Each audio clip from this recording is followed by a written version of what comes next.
हम लोग PYQ series कर रहे हैं, ये इंडियन पॉलिटी का पार्ट कर रहे हैं। ये आज लास्ट ही होगा, लास्ट वीडियो इंडियन पॉलिटी का। ये प्रश्न विविधा कर रहे हैं, कुछ विविध प्रश्न, और ये विभिन्न PCS एग्ज़ाम्स में पूछे जा चुके हैं और IAS में भी पूछे जा चुके हैं, और आने वाले किसी भी PCS एग्ज़ाम्स के लिए काफ़ी महत्वपूर्ण होंगे और जनरल के लिए भी महत्वपूर्ण होंगे। जहाँ भी सामान्य अध्ययन से क्वेश्चन पूछे जाते हैं उसके लिए काफ़ी महत्वपूर्ण सेशन होंगे। और BPSC के थ्रू जो टीचर्स के एग्ज़ाम लिए जाते हैं या फिर अन्य स्टेट में भी जो टीचर्स के एग्ज़ाम होते हैं उसके लिए भी उसके लिए इम्पॉर्टेंट होंगे। और जनरल कंपटीशन जैसे कि SSC, रेलवे, बैंकिंग,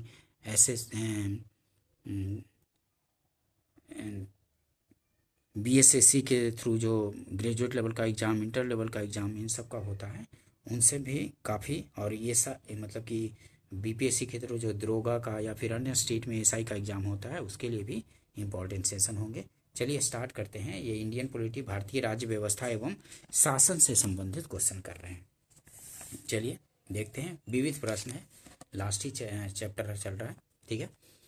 चलिए, संयुक्त राष्ट्र संघ कब प्रारंभ हुआ था? तो 1945 में प्रारंभ हुआ था संयुक्त राष्ट्र संघ, ठीक है। यूनाइटेड नेशन ऑर्गेनाइजेशन, UNO, ठीक है।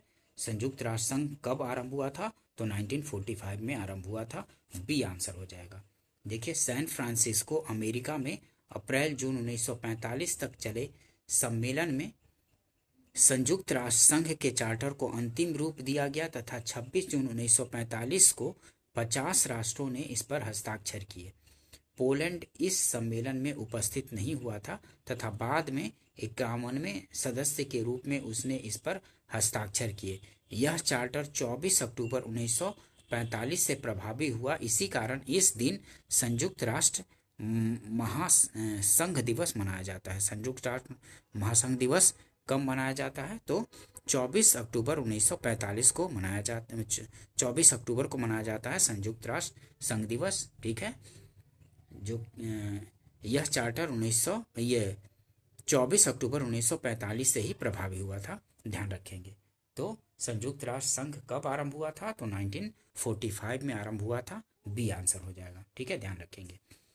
संयुक्त राष्ट्र महासभा दिवस कब मनाया जाता है? तो 24 अक्टूबर को मनाया जाता है, ठीक है। इसी दिन चार्टर प्रारंभ हो गया था। यह 24 अक्टूबर 1945 से प्रारंभ हुआ था, ठीक है। नेक्स्ट क्वेश्चन देखते हैं। संयुक्त राष्ट्र सुरक्षा परिषद में अस्थायी सदस्यों की संख्या कितनी है? तो 5 है अस्थायी सदस्य और 5 अस्थायी सदस्य होते हैं और 10 अस्थायी सदस्य होते हैं, ठीक है, ध्यान रखेंगे। संयुक्त राष्ट्र सुरक्षा परिषद में अस्थायी सदस्यों की संख्या 5 होती है, 5 है, ठीक है, ध्यान रखेंगे। बी आंसर हो जाएगा। संयुक्त राष्ट्र सुरक्षा परिषद में कुल 15 सदस्य होते हैं, जिनमें 5 अस्थायी सदस्य संयुक्त राज्य अमेरिका, ब्रिटेन, रूस, फ्रांस और चीन है। ये अस्थायी सदस्य हैं। कौन कौन से? संयुक्त राज्य अमेरिका, ब्रिटेन, रूस, फ्रांस और चीन। शेष 10 अस्थायी सदस्य 2 वर्ष के कार्यकाल के लिए संयुक्त राष्ट्र महासभा द्वारा चुने जाते हैं, ठीक है। 2 साल के लिए संयुक्त राष्ट्र महासभा द्वारा चुने जाते हैं, ठीक है। शेष 10 जो अस्थायी सदस्य होते हैं। नेक्स्ट क्वेश्चन देखते हैं। निम्न में से कौन संयुक्त राष्ट्र की सुरक्षा परिषद का अस्थायी सदस्य नहीं है? तो इनमें से कौन नहीं है? तो जर्मनी नहीं है, ठीक है। फ्रांस भी है, ब्रिटेन भी है और चीन भी है, ठीक है।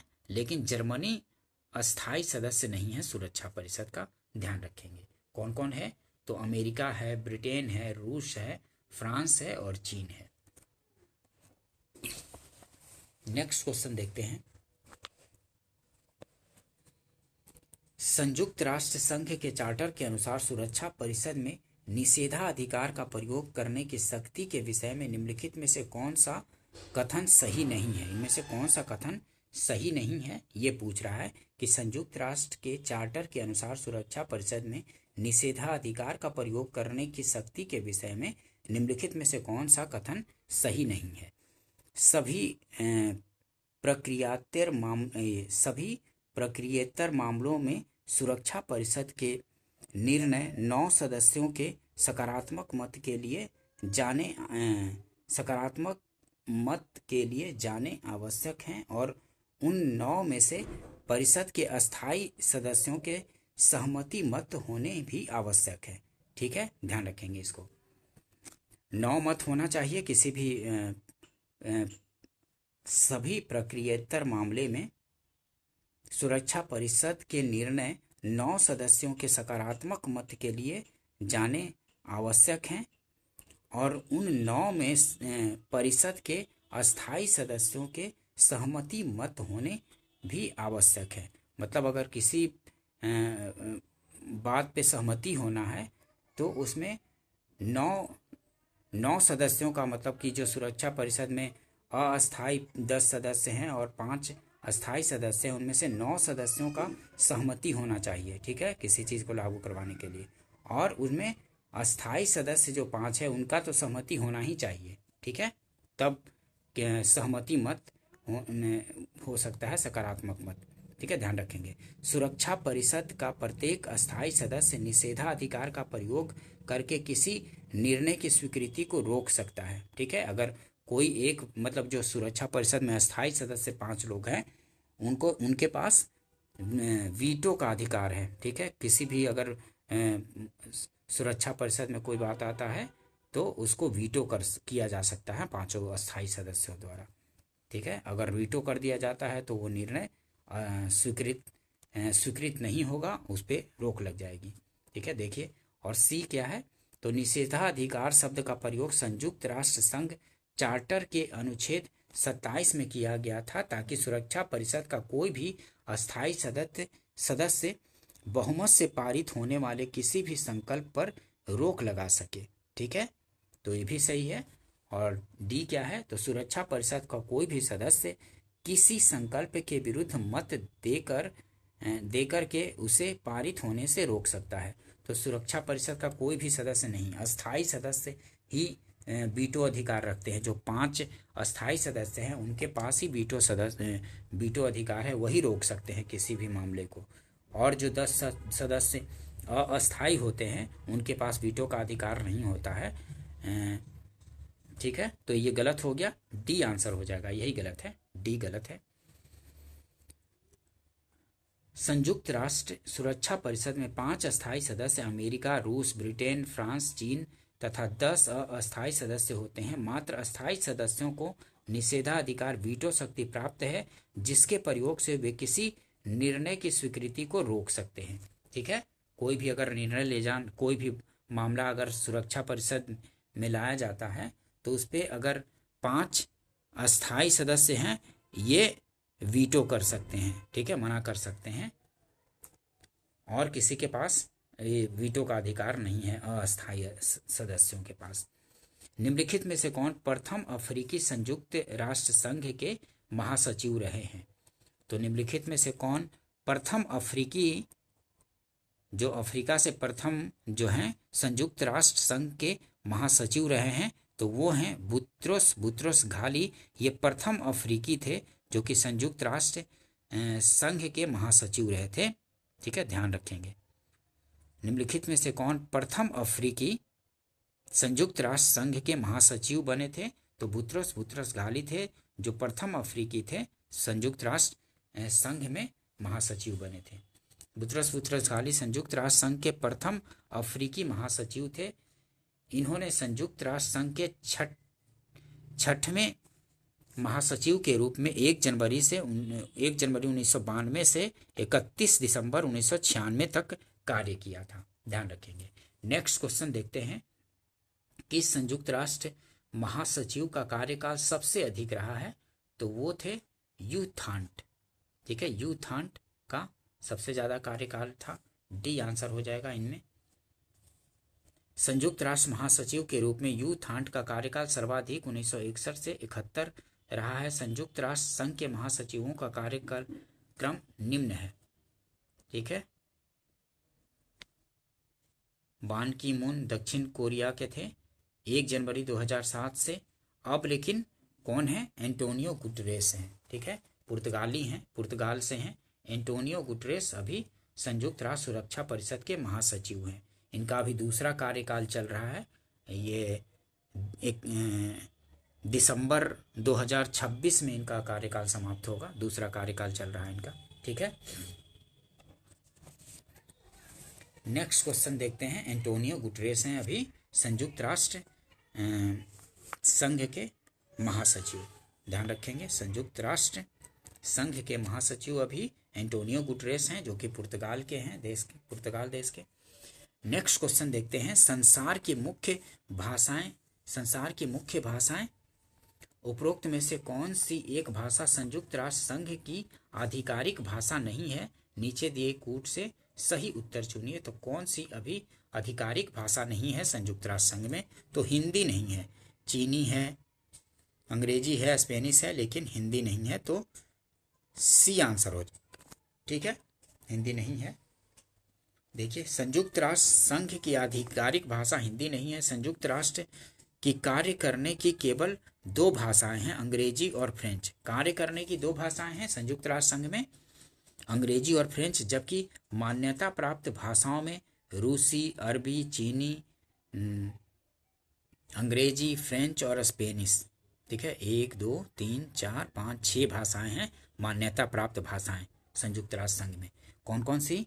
रूसी, अरबी, चीनी, अंग्रेजी, फ्रेंच और स्पेनी।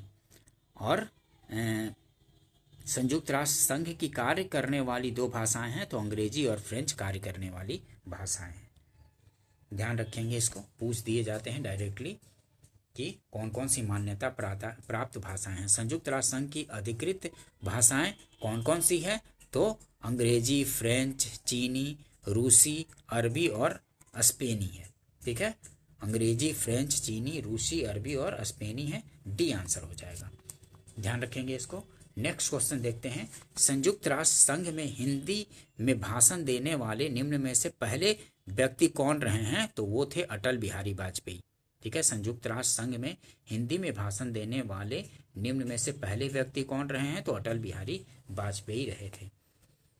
देखिए, 8 दिसंबर 1977 को तत्कालीन विदेश मंत्री अटल बिहारी वाजपेयी ने संयुक्त राष्ट्र संघ के अंग संयुक्त राष्ट्र महासभा में पहली बार हिंदी में भाषण दिया था तथा इन्होंने वर्ष 2000 में प्रधानमंत्री के रूप में भी इस सत्र को हिंदी में संबोधित किया था। संयुक्त राष्ट्र महासभा के 69वें उद्घाटन सत्र के दौरान 27 सितंबर 2014 को भारतीय प्रधानमंत्री नरेंद्र मोदी ने संयुक्त राष्ट्र महासभा को संबोधित किया।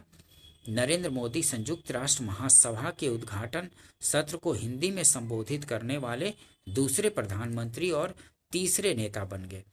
उल्लेखनीय है कि वर्ष 1988 में पीवी नरसिम्हा राव तत्कालीन विदेश मंत्री ने संयुक्त राष्ट्र के उद्घाटन सत्र को हिंदी में संबोधित किया था। ठीक है, ध्यान रखेंगे इसको। सबसे पहले अटल बिहारी वाजपेयी ने हिंदी में संबोधित किया था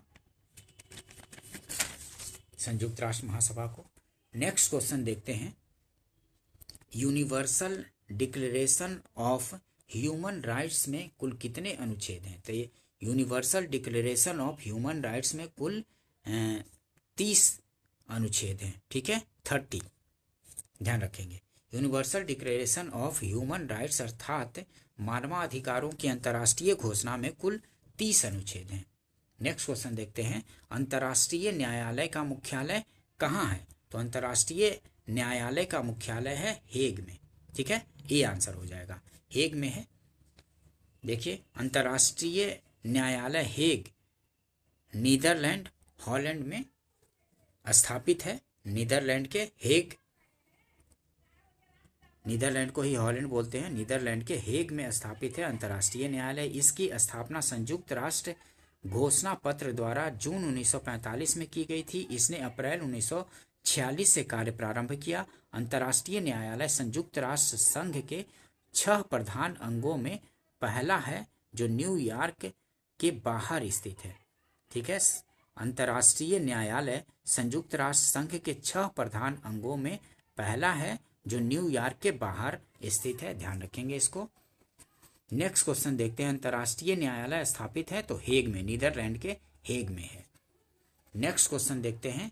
एमनेस्टी इंटरनेशनल क्या है? तो एमनेस्टी इंटरनेशनल है विश्वव्यापी मानव अधिकार आंदोलन है। एमनेस्टी इंटरनेशनल क्या है? तो विश्वव्यापी मानव अधिकार आंदोलन है। बी आंसर हो जाएगा। नेक्स्ट क्वेश्चन देखते हैं। एमनेस्टी इंटरनेशनल एक संगठन है जो जुड़ा हुआ है तो मानवाधिकारों के संरक्षण से जुड़ा हुआ है। बी आंसर हो जाएगा। कई बार पूछ दिए जाते हैं बार बार कि एमनेस्टी इंटरनेशनल एक संगठन है जो जुड़ा है किससे? तो मानव अधिकारों के संरक्षण से जुड़ा है। बी आंसर होगा। नेक्स्ट क्वेश्चन देखते हैं। BRNA ने श्री RN पाठक से पूर्व अंतर्राष्ट्रीय न्यायालय में निर्वाचित 2 अन्य भारतीय न्यायमूर्ति रहे हैं। कौन? तो BR राव व नगेंद्र सिंह। श्री RN पाठक से पूर्व अंतर्राष्ट्रीय न्यायालय में निर्वाचित 2 अन्य भारतीय न्यायमूर्ति रहे हैं। तो BR राव और नगेंद्र सिंह रहे हैं। ठीक है, ध्यान रखेंगे। अंतर्राष्ट्रीय न्यायालय में निर्वाचित हुए भारतीय न्यायमूर्ति श्री BR राव 1952-53, नगेंद्र सिंह 1973 से 88 और RN पाठक 1989 से 91 और दलवीर भंडारी भी 2012 से 18 तक रहे हैं। ठीक है, ध्यान रखेंगे। नेक्स्ट क्वेश्चन देखते हैं। निम्न में से किसका संबंध संयुक्त राष्ट्र संघ से नहीं है? तो संयुक्त राष्ट्र संघ से संबंधित इसमें नहीं है। तो एमनेस्टी इंटरनेशनल नहीं है, क्योंकि ये क्या है? तो मानव अधिकारों के संरक्षण से संबंधित संगठन है एमनेस्टी इंटरनेशनल। और निम्न में से किसका संबंध संयुक्त राष्ट्र संघ से नहीं है? एमनेस्टी इंटरनेशनल का सामान्य सभा का है, अंतर्राष्ट्रीय न्यायालय का है, ट्रस्टीशिप काउंसिल का है, लेकिन एमनेस्टी इंटरनेशनल का नहीं है। नेक्स्ट एक्सप्लेनेशन देखिए। संयुक्त राष्ट्र संघ की स्थापना 24 अक्टूबर 1945 को हुई थी। इसका मुख्यालय न्यूयॉर्क में स्थित है। ठीक है। संयुक्त राष्ट्र घोषणा पत्र के अनुसार इसके अंग कौन कौन से हैं? संयुक्त राष्ट्र घोषणा पत्र के अनुसार इसके अंग हैं महासभा, जनरल असेंबली, सुरक्षा परिषद, सिक्योरिटी काउंसिल, आर्थिक एवं सामाजिक परिषद, इकोनॉमिक एंड सोशल काउंसिल और प्रन्यास परिषद, ट्रस्टीशिप। ठीक है, ट्रस्टीशिप काउंसिल, प्रन्यास परिषद, ट्रस्टीशिप काउंसिल और अंतर्राष्ट्रीय न्यायालय, इंटरनेशनल कोर्ट ऑफ जस्टिस एवं सचिवालय, सेक्रेटेरिएट। एमनेस्टी इंटरनेशनल जो है विश्व के प्रमुख गैर सरकारी संगठन है जिसका मुख्यालय लंदन में है। ठीक है, ध्यान रखेंगे। वो संयुक्त राष्ट्र महासभा से जुड़ा हुआ नहीं है। बाकी ये 6 इसके अंग हैं संयुक्त राष्ट्र संघ के। कौन कौन? 1, 2, 3, 4, 5 और ये सेक्रेटेरिएट छठा। देखिए, महासभा मतलब जनरल असेंबली पहला, दूसरा सुरक्षा परिषद सिक्योरिटी काउंसिल, तीसरा तो आर्थिक एवं सामाजिक परिषद मतलब इकोनॉमिक एंड सोशल काउंसिल तीसरा, और चौथा हो गया ये ट्रस्टीशिप काउंसिल प्रन्यास परिषद, चौथा हो गया, पांचवा हो गया अंतर्राष्ट्रीय न्यायालय इंटरनेशनल कोर्ट ऑफ जस्टिस, और छठा हो गया सचिवालय या सेक्रेटेरिएट। ठीक है, सचिवालय सेक्रेटेरिएट। ये संयुक्त राष्ट्र संघ के 6 अंग हैं। ठीक है, पूछ दिए जाते हैं तो ध्यान रखेंगे। निम्न देशों में से कौन एक देश संयुक्त राष्ट्र संघ का सदस्य नहीं है? तो संयुक्त राष्ट्र संघ का सदस्य नहीं है तो उस समय जिस समय क्वेश्चन पूछा गया था तो उस समय स्विट्जरलैंड नहीं था, अभी बन गया होगा स्विट्जरलैंड।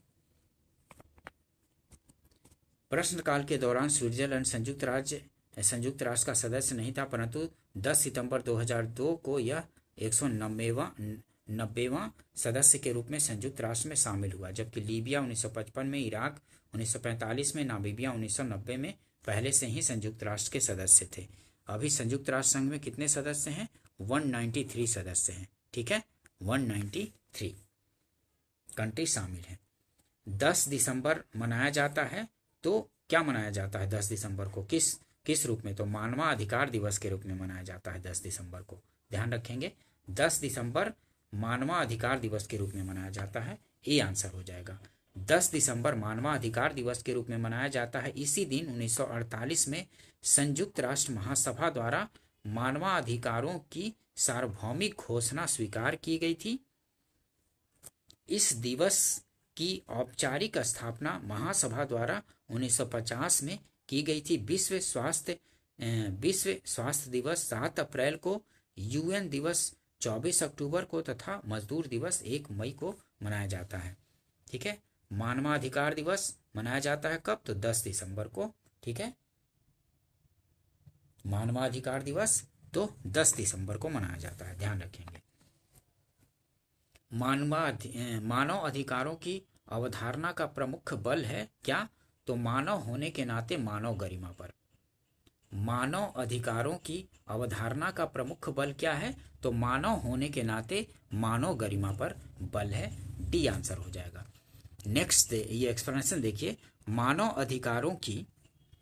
अधिकारों की सर्वव्यापी घोषणा की प्रस्तावना में मानव जाति की जन्मजात गरिमा और सम्मान तथा अधिकारों पर बल दिया गया है। अतः मानव अधिकारों की अवधारणा का प्रमुख बल मानव होने के नाते मानव गरिमा पर है।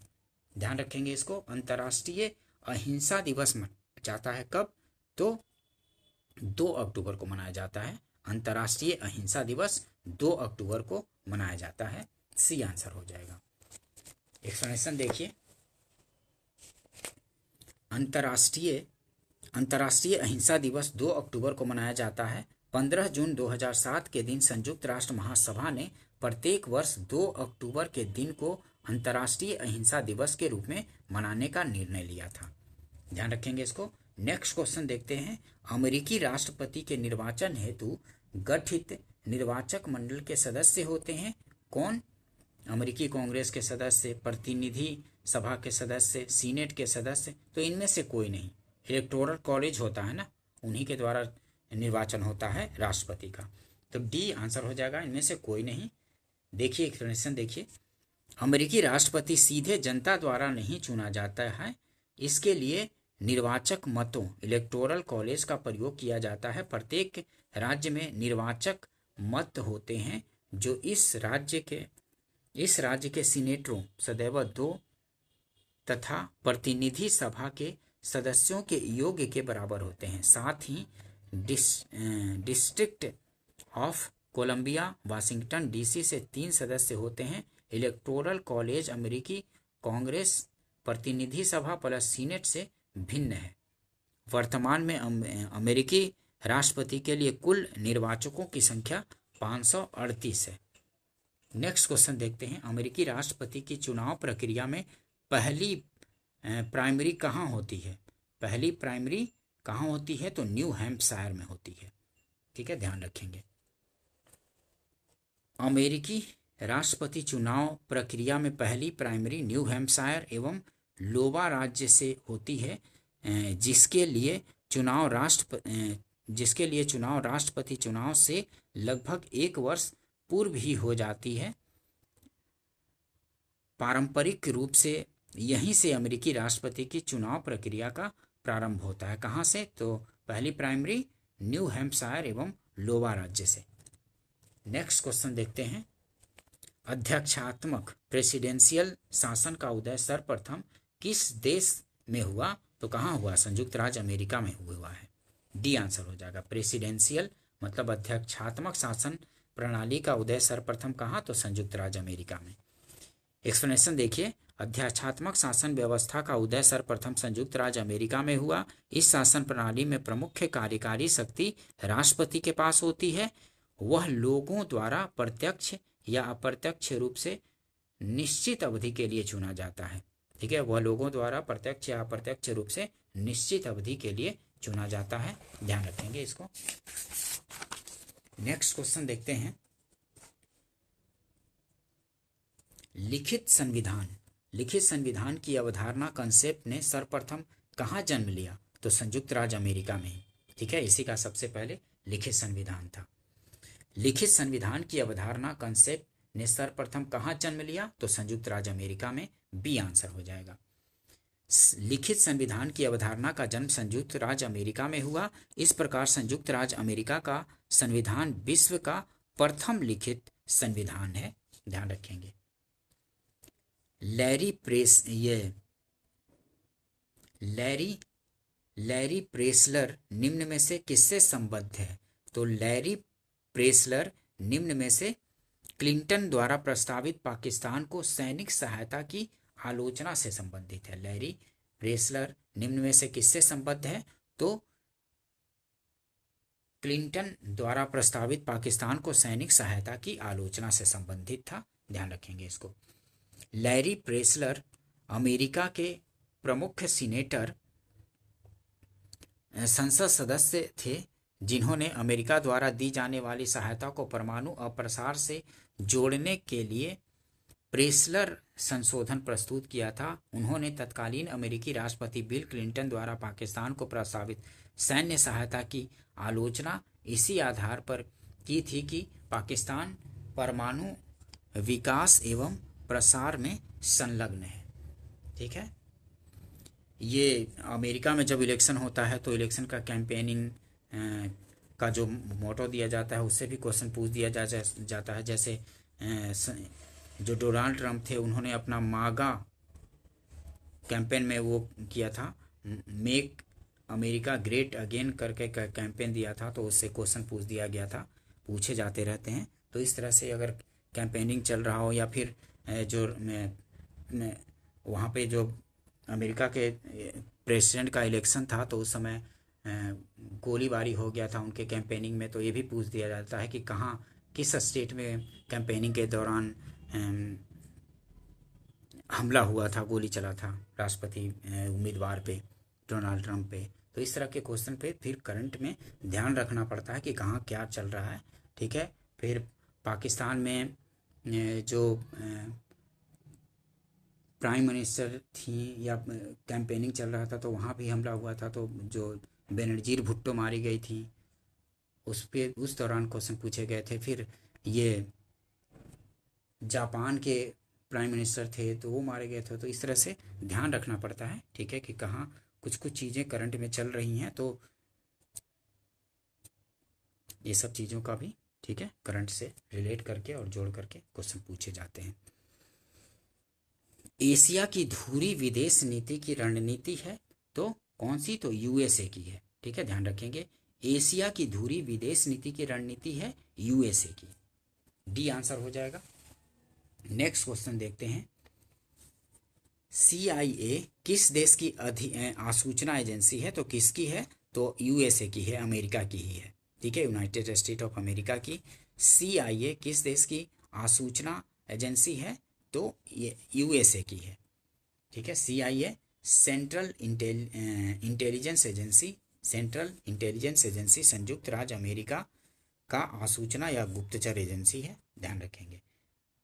नेक्स्ट क्वेश्चन देखते हैं, संसदीय शासन प्रणाली सर्वप्रथम किस देश में विकसित हुई है?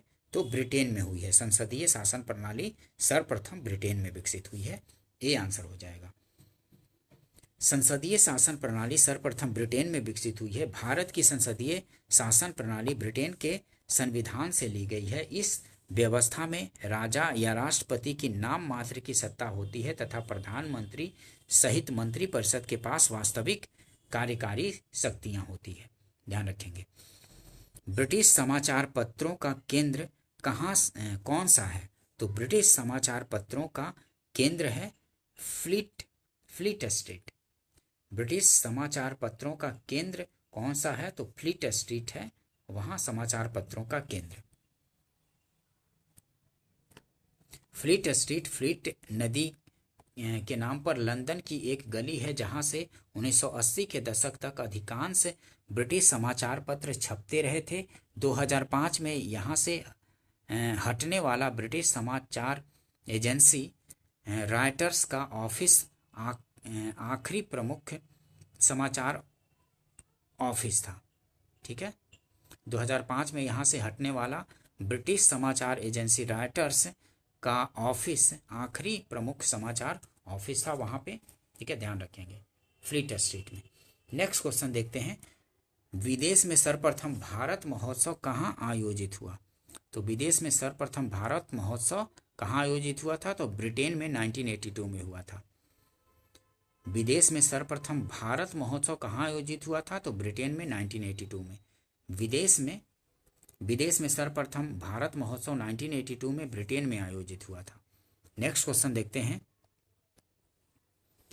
निम्नलिखित कथनों पर विचार कीजिए। ठीक है, 3 कथन दिए गए हैं, कौन इनमें सही है ये सिलेक्ट करना है। तो रूस की संसद पार्लियामेंट फेडरल असेंबली कहलाती है। ठीक है, रूस की संसद पार्लियामेंट फेडरल असेंबली कहलाती है, तो सही है।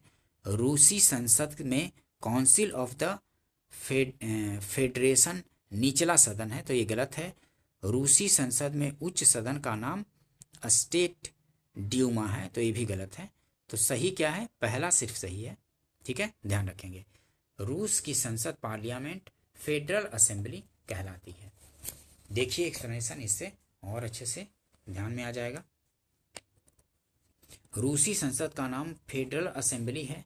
रूसी संसद के निचले सदन लोअर हाउस को ड्यूमा कहते हैं, जबकि उच्च सदन अपर हाउस को फेडरेशन काउंसिल या काउंसिल ऑफ द फेडरेशन कहते हैं। इस प्रकार प्रस्तुत विकल्प 1 के अतिरिक्त अन्य 2 विकल्प आ सकते हैं। तास कहाँ की समाचार एजेंसी है, तो रूस की समाचार एजेंसी है तास। तास कहाँ की समाचार एजेंसी है, तो रूस की। तास पूर्व सोवियत संघ रूस की समाचार एजेंसी थी। सोवियत संघ के विघटन के पश्चात इसे 1992 में इंफॉर्मेशन टेलीग्राम एजेंसी ऑफ रूस इटार टास में समाहित कर दिया गया। ठीक है, नेक्स्ट क्वेश्चन देखते हैं। चीन की संसद जानी जाती है, चीन की संसद किस नाम से, तो नेशनल पीपुल्स कांग्रेस के नाम से जानी जाती है। चीन की संसद जानी जाती है तो नेशनल पीपुल्स कांग्रेस के नाम से जानी जाती है, बी आंसर हो जाएगा। चीन की संसद नेशनल पीपुल्स कांग्रेस के नाम से जानी जाती है। इसमें वर्तमान में 2987 सदस्य हैं तथा यह विश्व की सबसे बड़ी संसद है, परंतु वास्तव में यह लगभग रबर स्टाम्प विधायिका है, जो कि सामान्यतः चीन की कम्युनिस्ट पार्टी के निर्णय पर मुहर लगाती है। ठीक है, ध्यान रखेंगे। नेक्स्ट क्वेश्चन देखते हैं। किस देश के राजनीतिक नेतृत्व को प्रिंसलिंग नाम से जाना जाता है, तो चीन का। किस देश के राजनीतिक नेतृत्व को प्रिंसलिंग नाम से जाना जाता है, तो चीन के राजनीतिक नेतृत्व को प्रिंसलिंग नाम से जाना जाता है, सी आंसर हो जाएगा। चीन के राजनीतिक नेतृत्व को प्रिंसलिंग नाम से जाना जाता है क्योंकि शासक कम्युनिस्ट पार्टी में पदानुक्रम से सर्वोच्चता निर्धारित होती है। चीन की समाचार एजेंसी का क्या नाम है, तो चीन की समाचार एजेंसी का नाम है न्यू चाइना न्यूज एजेंसी है, new China news agency, C answer हो जाएगा। नेक्स्ट क्वेश्चन देखते हैं। आईएसआई का पूरा नाम क्या है, तो आईएसआई का पूरा नाम इंटर सर्विसेज इंटेलिजेंस है। ठीक है, पाकिस्तान की गुप्तचर एजेंसी है। ठीक है, ISI inter services intelligence, A answer हो जाएगा। ISI inter services intelligence Pakistan की गुप्तचर संस्था है। डॉन किस देश की समाचार पत्र है, तो डॉन जो है पाकिस्तान की समाचार पत्र है, डी आंसर हो जाएगा। मोसाद क्या है, मोसाद क्या है, तो इजराइल का गुप्तचर संगठन है मोसाद, डी आंसर हो जाएगा। ठीक है, मोसाद इजराइल का सरकारी गुप्तचर संगठन है जिसे फिलिस्तीन तथा खाड़ी देशों में अत्यंत खतरनाक संगठन माना जाता है। प्रायः चर्चा में रहने वाला बर्बर भाषी समुदाय रहता है, तो बर्बर भाषी समुदाय अल्जीरिया में रहता है। ठीक है, बर्बर भाषी समुदाय अल्जीरिया में रहता है। प्रायः चर्चा में रहने वाला बर्बर भाषी समुदाय उत्तर अफ्रीकी देशों अल्जीरिया, मोरक्को आदि में निवास करता है। नेक्स्ट क्वेश्चन देखते हैं।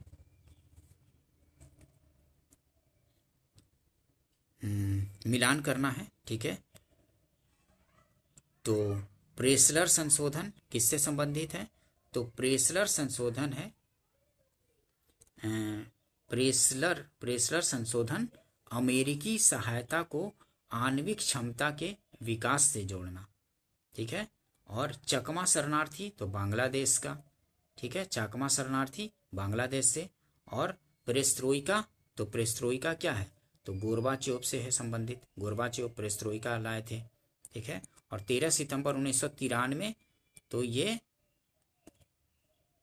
इजराइल PLO समझौता, ठीक है, 13 सितंबर 1993, तो इजराइल से जुड़ा हुआ है, PLO समझौता हुआ था, ठीक है, ध्यान रखेंगे। बी आंसर हो जाएगा 4, 1, 2, 3। नेक्स्ट क्वेश्चन देखते हैं दोस्तों।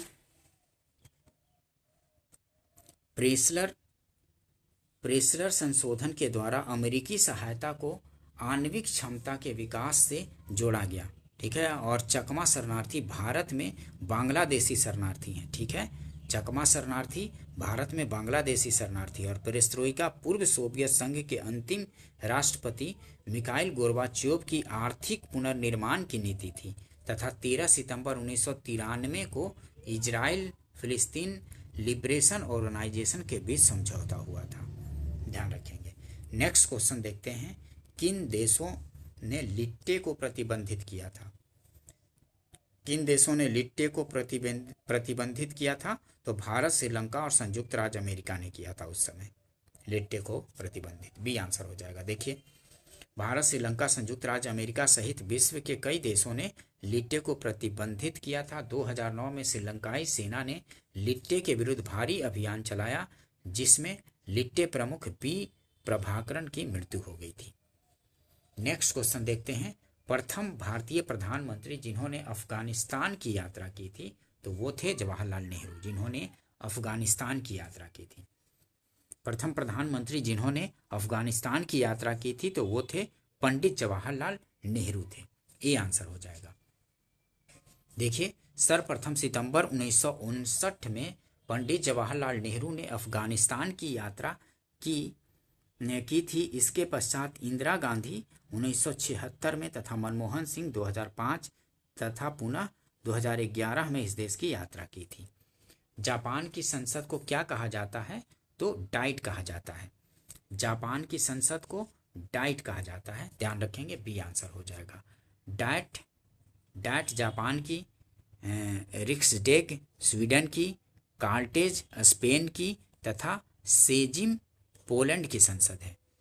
नेक्स्ट क्वेश्चन देखते हैं, किस देश की सरकारी रिपोर्ट को येलो बुक कहा जाता है? तो फ्रांस की सरकारी रिपोर्ट को येलो बुक कहा जाता है। ये आंसर हो जाएगा। किस देश की सरकारी रिपोर्ट को येलो बुक कहा जाता है? येलो बुक, तो फ्रांस की सरकारी रिपोर्ट को येलो बुक कहा जाता है, ध्यान रखेंगे। नेक्स्ट क्वेश्चन देखते हैं दोस्तों, निम्नलिखित कथनों पर विचार करना है। 2 कथन दिया गया है और सही कथन को चुनना है, ठीक है, ध्यान रखेंगे। राष्ट्रमंडल का कोई चार्टर, संधि या संविधान नहीं है, तो सही बात है कि राष्ट्रमंडल का कोई चार्टर, संधि या संविधान नहीं है, सही है। और सभी राज्य, क्षेत्र, देश जो किसी समय ब्रिटिश साम्राज्य के क्षेत्राधिकार या शासन अधिदेश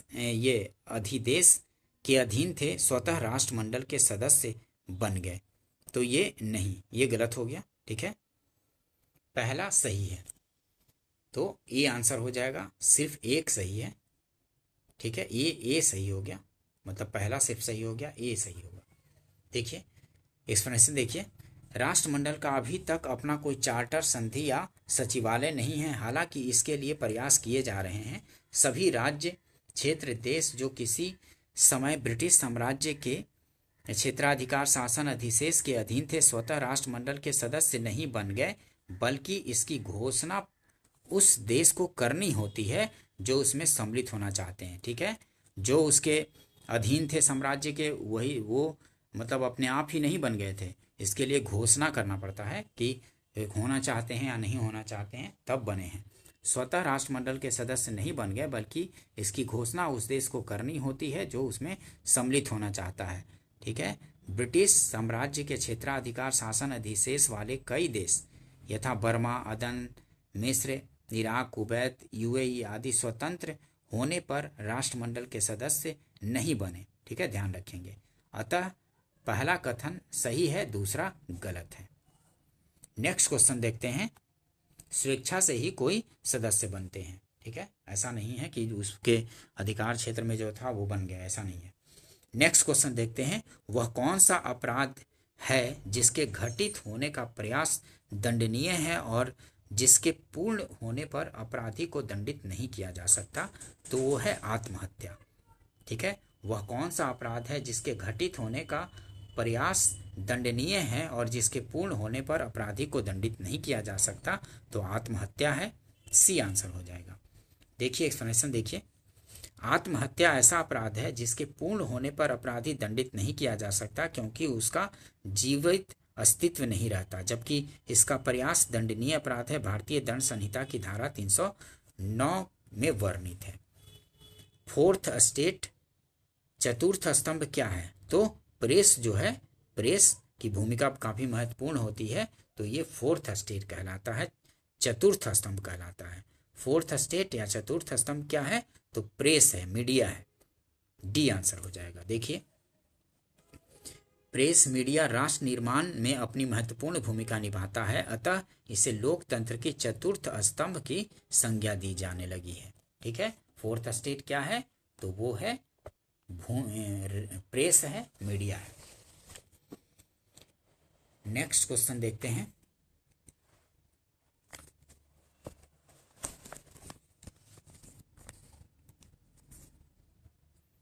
निम्नलिखित में से कौन सा पंचशील का सिद्धांत नहीं है? निम्नलिखित में से कौन सा एक पंचशील का सिद्धांत नहीं है? तो इनमें से गुटनिरपेक्षता पंचशील का सिद्धांत नहीं है। बाकी जैसे शांतिपूर्ण सह अस्तित्व, तो ये तो है। एक दूसरे की भूभागीय अखंडता और प्रभुता का पारस्परिक सम्मान, तो ये भी है। एक दूसरे के आंतरिक मामलों में पारस्परिक अहस्तक्षेप, तो ये भी है पंचशील सिद्धांत, पंचशील का सिद्धांत में। लेकिन ये गुट निरपेक्षता नहीं है। देखिए एक्सप्लेनेशन देखिए, इससे और अच्छे से समझ आएगा। पंचशील का अर्थ है व्यवहार या आचरण में 5 नियम। पंचशील का अर्थ है व्यवहार या आचरण में 5 व्यवहार या आचरण के 5 नियम। पंचशील के 5 सिद्धांत निम्न है। क्या क्या है 5 सिद्धांत पंचशील के? एक दूसरे के भू क्षेत्रीय अखंडता तथा प्रभुसत्ता का पारस्परिक सम्मान, अनाक्रमण, और तीसरा क्या है? एक दूसरे के आंतरिक मामलों में हस्तक्षेप न करना, और चौथा परस्पर लाभ तथा समानता, एवं पांचवा है शांतिपूर्ण सह अस्तित्व। ठीक है, गुट निरपेक्षता स्वयं में पंचशील का सिद्धांत नहीं है, बल्कि गुट निरपेक्षता की नीति पंचशील के सिद्धांतों पर आधारित है। ध्यान रखेंगे इसको। नेक्स्ट क्वेश्चन देखते हैं। सूची 1 को सूची 2 से मिलान करना है। कृत्यकारी और शपथ का प्रतिज्ञान। ठीक है, किस तरह का शपथ? कौन? तो भारत का राष्ट्रपति तो भारत के संविधान के प्रति श्रद्धा एवं निष्ठा की शपथ लेते हैं। ये भारत के राष्ट्रपति क्या लेते हैं? तो भारत के राष्ट्रपति भारत के संविधान के प्रति श्रद्धा एवं निष्ठा का शपथ लेते हैं या प्रतिज्ञान करते हैं। ठीक है, और सर्वोच्च न्यायालय के जज जो हैं संविधान और विधि की मर्यादा बनाए रखने की शपथ लेते हैं। सर्वोच्च न्यायालय के जज संविधान और विधि की मर्यादा बनाए रखना का शपथ लेते हैं। ठीक है, और संसद सदस्य क्या? तो संसद सदस्य कर्तव्यों के निष्ठापूर्ण निर्वहन करने का, ठीक है, कर्तव्यों के निष्ठापूर्ण निर्वहन का कार्य। और संघ के मंत्री, तो संघ के मंत्री सूचना की गोपनीयता, ठीक है, सूचना की गोपनीयता का शपथ लेते हैं। ठीक है, संघ के मंत्री। सी आंसर हो जाएगा। ए का तीसरा, बी का चौथा, सी का दूसरा और डी का पहला। सी आंसर हो जाएगा। देखिए एक्सप्लेनेशन देखिए इससे और अच्छे से। भारत का राष्ट्रपति निष्ठा पूर्वक कर्तव्य निर्वहन एवं संविधान के परिरक्षण, संरक्षण और प्रतिरक्षण की शपथ लेता है। सर्वोच्च न्यायालय का जज संविधान एवं विधि की मर्यादा बनाए रखने एवं संविधान के प्रति श्रद्धा एवं निष्ठा की शपथ लेता है। और संसद सदस्य कर्तव्य के निष्ठापूर्वक निर्वहन की शपथ लेता है। संसद सदस्य कर्तव्य के निष्ठापूर्वक निर्वहन की शपथ, और संघ के मंत्री सूचना की गोपनीयता की शपथ लेता है। और राष्ट्रपति की शपथ का वर्णन अनुच्छेद 60 में किया गया है। राष्ट्रपति की शपथ का वर्णन अनुच्छेद 60 में किया गया है, जबकि अन्य तीनों की शपथ का उल्लेख तीसरी अनुसूची में किया गया है। ध्यान रखेंगे इसको। नेक्स्ट क्वेश्चन देखते हैं।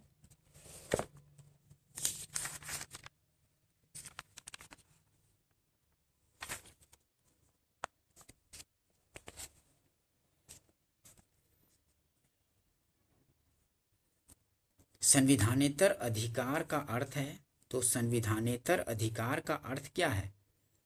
वह शक्ति जो संविधान सम्मत नहीं है। संविधानेतर अधिकार का अर्थ है वह शक्ति जो संविधान सम्मत नहीं है। ठीक है, वही संविधानेतर अधिकार है। सी आंसर हो जाएगा। देखिए एक्सप्लेनेशन, वे अधिकार जिनका संविधान के प्रावधानों में वर्णन नहीं है तथा अन्य रूप से वर्णित होते हैं संविधानेतर अधिकार कहलाते हैं। यथा योजना आयोग का संविधान में कोई वर्णन नहीं मिलता, अपितु मंत्रिमंडल के संकल्प द्वारा इसे बनाया गया है। फिर भी यह केंद्र तथा राज्यों के मध्य अनुदानों के वितरण एवं योजनाओं के निर्माण में महत्वपूर्ण भूमिका निभाता है। अब लेकिन योजना आयोग को समाप्त करके और 1 जनवरी 2015 को नीति आयोग का गठन कर दिया गया है योजना आयोग के स्थान पर। ध्यान रखेंगे नरेंद्र मोदी के कार्यकाल में। नेक्स्ट क्वेश्चन देखते हैं, निम्नलिखित कथनों का परीक्षण करें एवं नीचे दिए गए कूट से सही उत्तर चुनें। तो इनमें से क्या सही हो, ये 4 कथन दिए गए हैं, इनमें से सिलेक्ट करना है। तो उच्च न्यायालय के न्यायाधीश अपने पद पर 62 वर्ष तक की आयु तक आसीन रहते हैं। तो सही है, उच्च न्यायालय के जो न्यायाधीश होते हैं वो 62 वर्ष तक आसीन रहते हैं अपने पद पर। और जिस राजनीतिक दल को 4 या अधिक राज्यों में मान्यता प्राप्त होती है वह राष्ट्रीय स्तर का दल होता है। तो ये भी सही है, दूसरा भी। और कोई विधेयक धन विधेयक है या नहीं, इसका निस्तारण अध्यक्ष लोकसभा द्वारा किया जाता है। सही बात है कि लोकसभा के अध्यक्ष ही बताते हैं कि ये विधेयक धन विधेयक है या नहीं है। तो तीसरा भी सही है। और संज्ञेय अपराध वह अपराध है जिसमें बिना वारंट गिरफ्तारी की जा सकती है। तो ये भी सही है, संज्ञेय अपराध वह अपराध है जिसमें बिना वारंट गिरफ्तारी की जा सकती है। तो 1, 2, 3, 4 चारों सही है, तो डी आंसर हो जाएगा। ध्यान रखेंगे इसको। एक्सप्लेनेशन देख लीजिए, अनुच्छेद 217(1) के अनुसार उच्च न्यायालय के न्यायाधीश 62 वर्ष तक अपने पद पर रह सकते हैं। वह राजनीतिक दल राष्ट्रीय स्तर का होता है जिसे 4 या अधिक राज्यों में मान्यता प्राप्त हो, ऐसा निर्वाचन आयोग द्वारा निर्धारित किया गया है। अनुच्छेद 110(3) के अनुसार लोकसभा अध्यक्ष धन विधेयक होने का प्रमाणन करता है। ऐसा अपराध संज्ञेय अपराध कहलाता है जिनमें बिना वारंट के गिरफ्तारी की जा सकती है।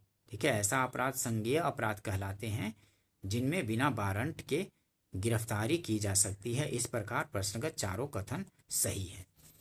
नेक्स्ट क्वेश्चन देखते हैं, भारतीय संविधान के निम्नलिखित किस या किन अनुच्छेदों द्वारा अंतर्राज्यीय व्यापार एवं व्यवसाय की स्वतंत्रता नियमित की गई है? तो अंतर्राज्यीय किन अनुच्छेदों द्वारा अंतर्राज्यीय व्यापार एवं व्यवसाय की स्वतंत्रता नियमित की गई है? तो किसके द्वारा? तो 19(1)(d)(e) के द्वारा, 301 के द्वारा और 301 से 307 के द्वारा। तो उपर्युक्त सभी के द्वारा की गई है। ठीक है, भारतीय संविधान के निम्नलिखित किन अनुच्छेदों द्वारा अंतर्राज्यीय व्यापार और एवं व्यापार की स्वतंत्रता नियमित की गई है? तो 19(1) का सबसेक्शन डी के द्वारा भी, 301 के द्वारा भी, 301 से 307 के द्वारा भी। तो उपयुक्त सभी हो जाएगा, डी आंसर हो जाएगा। ध्यान रखेंगे इसको। एक्सप्लेनेशन देख लीजिए, इससे अच्छे से पता चलेगा।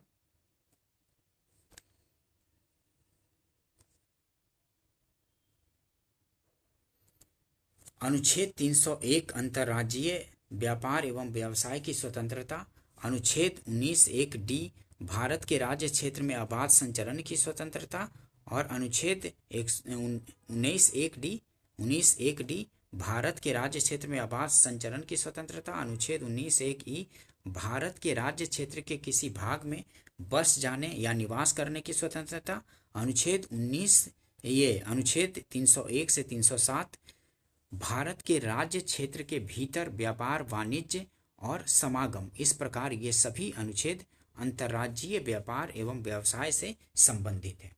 ध्यान रखेंगे इसको। दोस्तों, अगर सेशन पसंद आया हो तो इसको लाइक कीजिए, अपने फ्रेंड सर्कल में शेयर कर दीजिए और सब्सक्राइब भी कर लीजिए चैनल को, ताकि इस तरह के और भी इम्पोर्टेंट वीडियो और भी सब्जेक्ट का आपको मिल सके। ठीक है दोस्तों, मिलते हैं नेक्स्ट वीडियो में। वीडियो देखने के लिए थैंक यू दोस्तों। ठीक है, मिलते हैं नेक्स्ट वीडियो में।